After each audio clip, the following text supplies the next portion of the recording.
Секојдневниот голем сообраќаен метеж во центарот на Скопје бара соодветни решенија за олеснување и за побрзо циркулирање во градот. Екипите на јавното претпријатие улици и патишта работат во повеќе фази на булеварот Македонија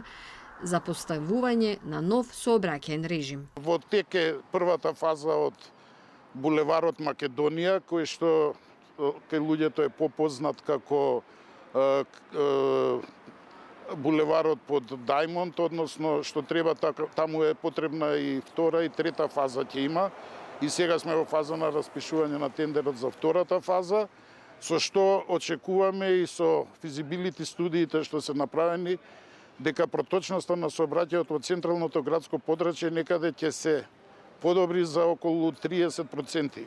Летниот период е поволен за обележување на хоризонталната сигнализација, но како што наведува директорот, работат 24 часа секој ден. Хоризонталната и вертикалната сигнализација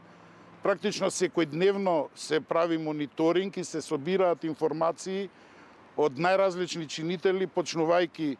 од нашиот центар за управување и контрола на сообраќајот, од секторот за сообраќај од МВР, од диспечерскиот центар на јавното сообраќајно предпријатие,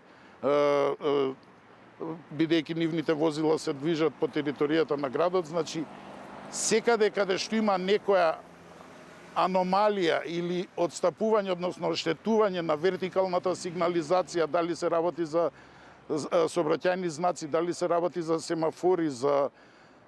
бидејќи секојдневно се случуваат такви работи, ние ги добиваме информациите и ги санираме интервентно со дежурните екипи кои што 24 часа, 7 дена во неделата работат.